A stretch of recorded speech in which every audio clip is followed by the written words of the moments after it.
자, 감사는 마음에서 시작이 됩니다. 보통 감사합시다 그러면 뭘 감사하지? 라는 게 우리의 가장 일반적인 반응이죠. 뭘 감사하지? 자, 그런데 그러한 생각이 떠오를 때 먼저 내 마음에서부터 감사가 우러나오는 게 중요해요. 감사는 밖에서 나에게 주어지는 게 아니라 내 안에서 나오는 것이에요. 오늘 우리가 보고 있는 시편 57편은 다윗이 하나님께 드린 감사의 노래입니다. 그런데 여기서 다윗은 먼저 뭐라고 합니까? 내 마음을 정했습니다. 이렇게 말해요. 내 마음을 정했습니다. 다윗은 지금 위기 상황 가운데 있는데 이 상황 속에서 내 마음을 정한 겁니다. 어떻게 정했어요? 하나님께 찬양하며 감사하기로 마음을 정한 겁니다. 감사는 마음과 밀접하게 관계되어 있어요. 우리가 어떤 마음과 태도를 가졌는지에 따라서 우리는 불평하는 사람이 될지 감사하는 사람이 될지 결정되는 겁니다. 성경은 예수님을 믿으면 교회 다니면 항상 좋은 일만 일어난다고 말씀하나요? 자신이 없으신가 봐요. 자, 예수 믿고 교회 다니면 항상 좋은 일만 일어나느니라 이렇게 말씀하셔요? 아니죠. 맞아요. 오히려 성경은 뭐라고 합니까? 문제와 역경 속에서도 감사하라고 말씀하셔요. 그러니까 좋은 일이 일어났기 때문에 내가 감사라는 뜻이 아니에요. 우리는 마음에서부터 감사가 나와야 되는 것. 이것이 성도의 감사예요. 성도. 성경을 보면 감사했던 많은 인물들이 있어요. 근데 그 중에 바울을 빼놓을 수가 없죠. 바울은 복음 전도자의 삶을 살면서 이루 말할 수 없는 고난을 겪었어요. 그래서 성경을 읽다 보면 그는 내가 살아갈 소망이 다 없어졌다. 뭐 그런 표현도 하고요. 사형 선고를 받은 것 같다고 표현하기도 해요. 그런데 이 바울은 이러한 삶의 위기 때마다 감사와 기도로 감사가 고백되고요. 감사의 기도로 이겨냈어요. 로마의 감옥에 갇혀서 쓴 바울의 편지에서 이렇게 말하죠. 아무것도 염려하지 말고 모든 일에 오직 기도와 간구를 하고 여러분이 바라는 것을 감사하는 마음으로 하나님께 아뢰십시오. 감사하는 마음으로 아뢰라. 바울은 지금 감옥에 있는데 말이죠. 감사하는 마음으로 기도하라는 거죠. 바울은 모든 일에 감사, 끊임없이 감사, 언제나 감사하는 자가 되라고 말씀했어요. 사실 바울의 몸에는 하나님께서 고쳐주시지 않은 가시가 항상 있었어요. 그것이 그를 괴롭혔어요. 계속 찌르는 거죠. 그 몸의 가시가. 그 가시가 뭔지는 정확히 모르겠어요. 그냥 추측을 해보자. 아마도 심한 안지를 알았을 거다. 아니면 간지를 알았을 거다. 뭐 여러 가지 추측을 하고 있어요. 그것이 무엇인지 몰라요. 그런데 그것이 얼마나 고통스러웠으면 내 몸에 가시가 있다는 거예요. 근데 하나님께서 그것을 고쳐주시지 않는 겁니다. 그는 이것을 생각할 때 이게 복음 전도의 큰 걸림돌이 될까 봐 그것이 안타까웠어요. 그리고 그러한 자신을 보면서 사람들이 시험을 당할까 봐, 아니 저 사람 예수 전하고 복음을 전한다는데 자신은 저렇게 고통스럽게 자기 몸에 가시 하나 처리하지 못하고 이렇게 누군가에게 시험이 될까 봐 그는 안타까워했어요. 그러나 바울은 그런 상황에서도 감사의 마음을 잃지 않았습니다. 그는 감사하는 마음의 중요함을 이렇게 표현합니다. 하나님께서 지으신 것은 모두 다 좋은 것이요 감사하는 마음으로 받으면 버릴 것이 하나도 없습니다. 감사하는 마음이 중요한 겁니다. 상황은 힘들었지만 감사하는 마음이 바울을 감사의 사람으로 만든 거예요. 그 아픔과 가시가 그를 더욱 강한 사도가 되게 했고요. 그를 겸손한 사도가 되게 하였습니다. 불평하며 살 것인가 아니면 감사하며 살 것인가는 우리 마음에 달렸어요. 우리 마음. 그러니 우리가 어떤 마음과 태도를 가지느냐가 중요합니다. 감사는 하나님을 기쁘시게 하지만 불평은 사탄을 기쁘게 할 겁니다. 10대에 바벨론의 포로로 잡혀갔던 다니엘. 그는 고난과 눈물의 인생을 살아야 했지만 그곳에서 자신의 신세를 한탄하거나 포기하지 않았어요. 오히려 그러한 곳에서 뜻을 정하여 자기 자신을 하나님 앞에 거룩하게 지키기로, 하나님의 자녀로서 살기로 그는 헌신하였어요. 그러한 다니엘에게 하나님께서 지혜를 주시고 모든 면에 탁월하게 하셔서 바빌론의 3명의 총리 가운데 한 사람이 되고 그 중에서도 가장 탁월한 사람이 되었어요. 그는 왕궁에서 평생을 보내죠. 3명의 왕이 바뀌는데도 그는 여전히 왕궁에서 고위 관리로 인정받았어요. 그렇게 그는 그 나라에 꼭 필요한 사람이 되었던 거죠. 그렇다고 해서 그의 삶에 위기가 없었던 건 아닙니다. 그는 많은 위협과 고난 가운데 살았어요. 중상과 모략에 빠져 죽을 위기도 맞이하게 됐어요. 그러나 다니엘은 모든 위기 속에서 당당하게 믿음으로 대처합니다. 다니엘서는 위기에 처했던 다니엘이 어떻게 했는지 이렇게 전해줘요. 다니엘은 다락방으로 올라갔다. 그 다락방은 예루살렘 쪽으로 창문이 나 있었다. 그는 늘 하듯이 하루에 3번씩 그의 하나님께 무릎을 꿇고 기도하며 무엇을 했어요? 감사를 드렸어요. 지금 이렇게 하면 안 돼요. 어명이 딱 떨어져 가지고 왕 아닌 누구에게도 절하지도 말고 기도하면 안 돼요. 그런데 그는 그 상황에 하나님께 감사한 거예요. 그의 기도에는 감사가 담겨 있었죠. 그래서 이것이 다니엘의 삶의 승리의 비밀입니다. 다니엘은 왕의 명령을 거역하고 하나님께 기도하면 죽는다는 것을 알면서도 하나님께 무릎 꿇고 기도하며 감사할 줄 알았던 거죠. 다니엘의 삶에서는 감사가 멈추지 않았던 겁니다. 이렇게 해서 그는 결국 체포됐어요. 그리고 사자굴에 던져졌어요. 하지만 하나님께서 사자의 입을 딱 봉하셔서 다니엘이 살아나죠. 기도와 감사가 위기를 극복하는 은혜가 된 것입니다. 성도는 감사로 위기를 넘어섭니다. 감사로 고난을 이깁니다. 어떤 환경에서도 감사할 때 성도는 그 역경을 뛰어넘을 수 있어요. 여기서 감사는 무엇입니까? 기도와 딱 붙어 있는 거예요. 우리가 하나님께 감사한다. 그것은 우리의 마음을 고백하고 드리고 표현하는 거잖아요. 감사하는 마음에 하나님이 함께 하시고 감사할 때 하나님께서 그 문제를 다루시는 겁니다. 그러기에 이런 말이 있어요. 사람에게 가장 큰 문제는 목마름이 아니라 감사함이 없는 메마름이다. 감사가 없으면 그 인생이 메마르고요. 그 마음이 메마르면 희망도 없습니다. 성도는 감사함으로 위기를 넘고 고난을 이기는 거예요. 감사. 오래전에 제가 들었던 한 집사님의 간증입니다. 이분은 행복을 꿈꾸면서 결혼을 했어요. 그런데 이 신랑이 얼마나 술을 먹는지 말로 표현할 수가 없어요. 하루도 안 빠지고 술을 취해서 들어오는 거예요. 그런 세월이 10년이 훌쩍 넘었습니다. 이 집사님 마음에 멍이 들고 힘겹게 사는 거예요. 그런데 어느 토요일에 그 남편이 그날도 술을 그냥 너무 마셔가지고 완전히 취해서 집에 들어와 현관에 들어오더니 그냥 주저앉았어요. 그래가지고 이 남편을 질질 끌어다가 방에다 눕혀놓고 나니까 자기가 너무 서러운 거예요.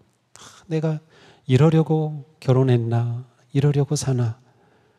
그래가지고 하나님께 주님, 제가 그렇게 기도하는데도 제 남편이 여전히 변하지 않고 이 모양입니다.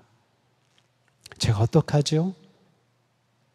제가 여기서 결혼 생활을 끝내야 하나요? 그런데 문득 감사하라.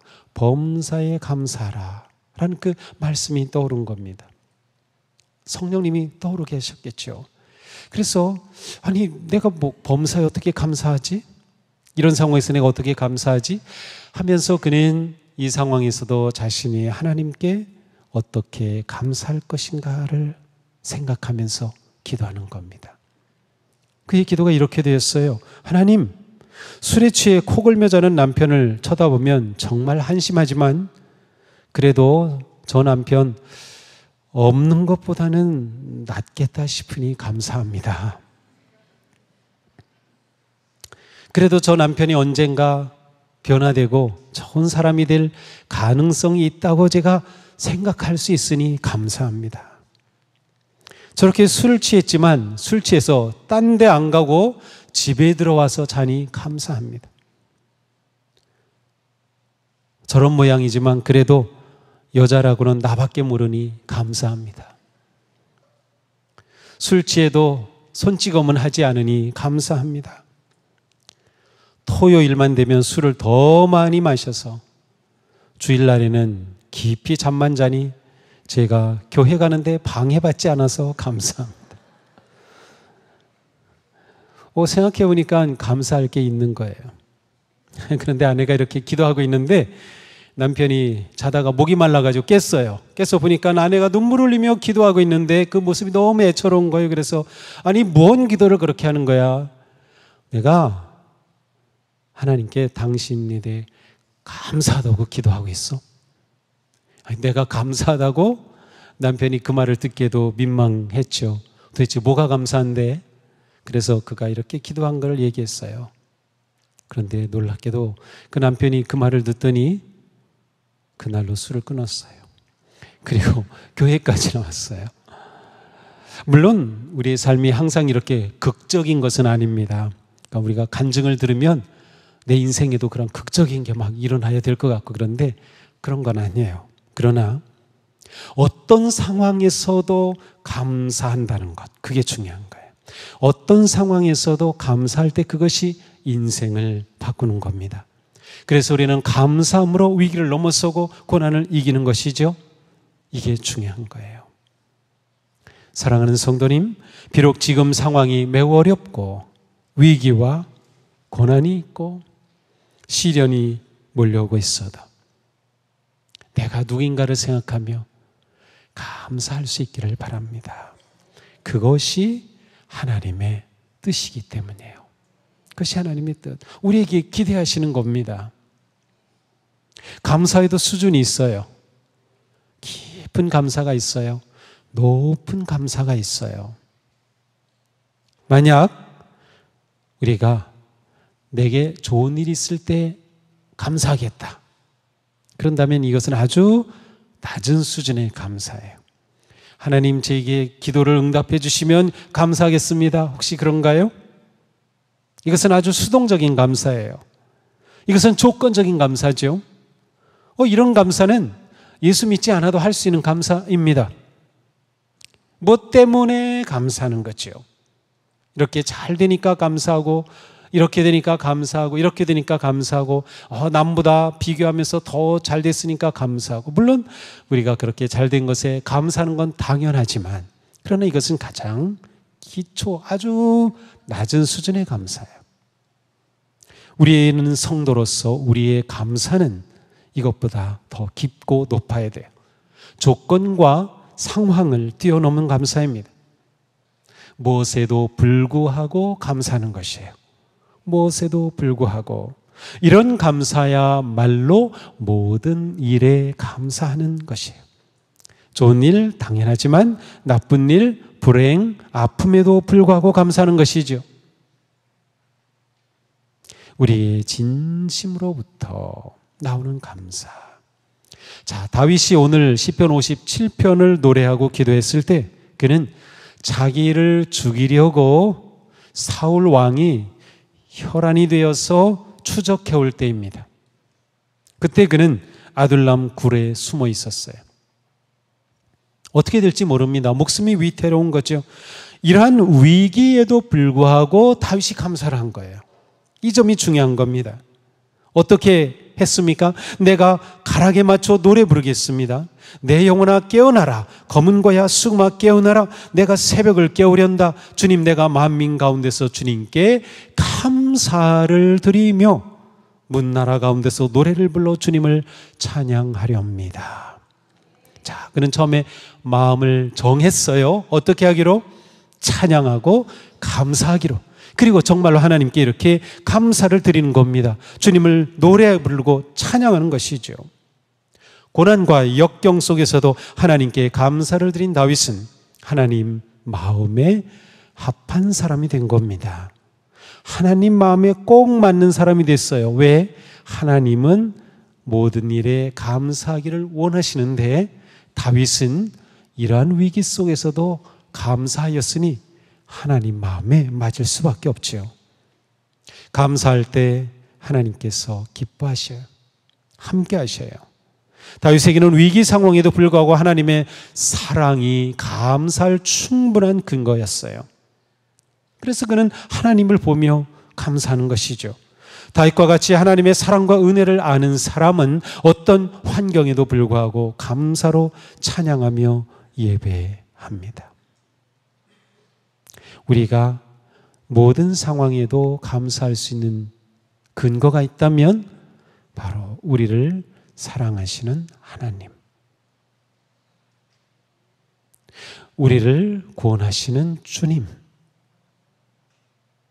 그래서 우리는 모든 상황에 감사할 수 있는 겁니다.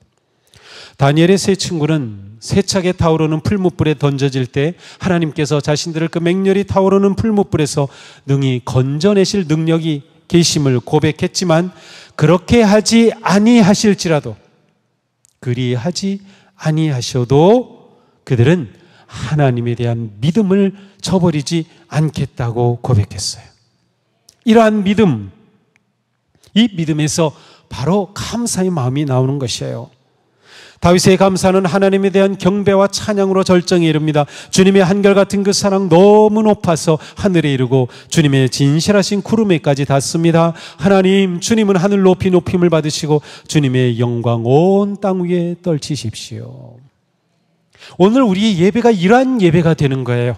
우리의 감사가 마음에서 흘러넘치고 하나님의 그 사랑과 은혜가 너무나도 감사해서 내 상황, 내 주변, 내게 있는 이 모든 일들이 위기와 아픔과 어려움과 고난에도 불구하고 나는 주님의 그 사랑과 은혜 앞에 주님을 높여드립니다. 주님께 감사드립니다. 주님 영광 받으시옵소서.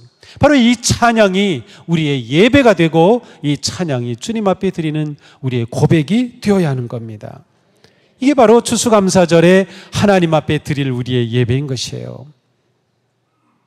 십자가로 보여주신 그 놀라운 은혜와 사랑과 구원을 받은 나라고 하는,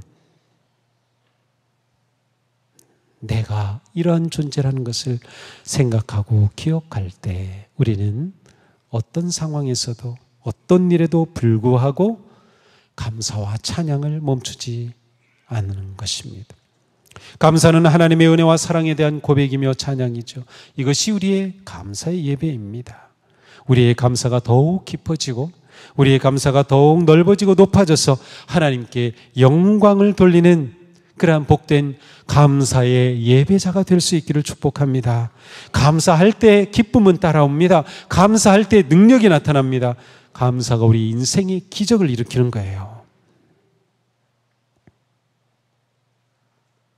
1999년 9월 19일 이른 새벽에 20살이었던 제클린이라는 여대생이 있었어요. 이 여대생이 4명의 친구와 생일 파티를 하고 집으로 돌아가던 중에 맞은편에서 오던 레지 스테피니라고 하는 또 다른 남학생, 술에 만취돼 가지고 차를 몰고 오는 그 차와 정면 충돌했어요. 이 사고로 인해서 이 제클린은 전신 화상을 입어요. 의사들은 이 제클린이 살 수 없다고 보았어요. 너무나도 화상이 심했기 때문에. 하지만 40번이 넘는 수술 끝에 목숨을 구했어요. 양손에 손가락 10개 다 없어졌어요. 머리카락 다 빠지고 귀, 코, 눈썹 형체를 알아볼 수 없이 되고 말았어요. 손가락으로 글 쓸 수도 없었고요. 밥을 먹을 수도 없었고 얼굴을 씻을 수도 없어요. 비를 맞으면 눈썹이 없어 물이 눈으로 그대로 들어갑니다. 귓바퀴가 없어서 세수하려면 귀에 물이 다 들어가요. 말할 수 없는 육체적이고 정신적인 고통을 겪습니다. 그런데 그는 수년간 자신의 이러한 육체적 정신적 고통을 이겨내면서 점차 자신의 이러한 모습을 받아들이고 더 나아가서 이러한 자신을 사랑하게 됩니다. 그녀가 끔찍한 자신의 모습 그대로 받아들이고 사랑하게 될 수 있었던 것은 그녀의 고백에 의하면 범사에 감사라는 성경 말씀이 자기에게 들어왔기 때문이라는 거예요. 그러면서 그는 오히려 사고가 있기 전에 감사하며 살지 못했던 것을 후회하면서 이러한 간증을 했습니다. 나는 사고가 있기 전 감사할 줄 모르는 사람이었습니다. 언제나 삐딱한 시선으로 보며 불만이 많았습니다. 저는 늘 이렇게 생각했습니다. 나는 왜 더 예쁘지 않지? 머릿결이 더 곱지 않지? 나는 더 피부가 하얗지 않지? 내 눈은 더 크지 않을까? 왜 내 코는 더 오똑하지 않을까? 내 키는 왜 더 크지 않을까? 내가 더 예쁘면 더 멋진 남자친구도 사귈 수 있었을 텐데, 그런 어리석은 생각으로 나 자신을 학대하고 불만스러워하면서 소중한 내 인생을 낭비했습니다. 제가 왜 몰랐을까요? 사랑하고 아끼고 소중히 여김으로 비로소 진정한 아름다움을 가지게 된다는 것을. 그래도 더 늦지 않고 이제라도 깨닫게 되어 감사합니다. 이제 나는 나를 사랑합니다. 나로 살아가는 나의 삶을 사랑합니다. 의사 선생님이 내게 와서 어느 날 산소호흡기를 떼주실 때 나는 마음껏 숨을 들이마시면서 내가 살아있다는 사실에 큰 감사를 하였습니다. 그녀는 자신의 그 일그러진 흉터를 가리켜 주님의 사랑의 흔적이라고 말해요.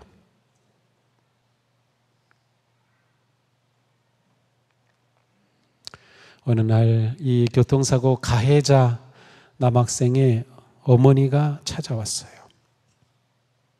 그때 이 제클린은 그 엄마를 꼭 안아주면서 저 괜찮아요. 걱정하지 마세요. 이제부터 어머님 편안하게 마음 편안히 가지셔요. 그리고 남은 인생 감사하며 사시면 돼요. 그는 많은 사람들에게 감동을 주며 새로운 인생을 살게 하였습니다. 그렇습니다. 하나님의 은 안에서 내가 살아있음을 감사할 수 있다면, 내가 숨 쉴 수 있음을 감사할 수 있다면 우리는 충분히 복된 성도입니다. 사랑하는 성도 여러분, 자신의 인생 감사하며 사십시오. 살아있는 것이 감사이고 살아있는 것이 기적이 아닌가요? 모든 일에 감사할 수 있는 진정한 감사의 사람이 되기를 축복합니다. 행복하기에 감사하는 것이 아니라 감사하기에 행복합니다. 감사를 선포하십시오. 감사로 찬양하십시오. 감사를 고백하십시오. 이 가을에 단풍이 물들듯 우리의 삶이 감사로 깊게 물든 향기롭고 빛나는 아름다운 삶이 되기를 주님의 이름으로 축복합니다.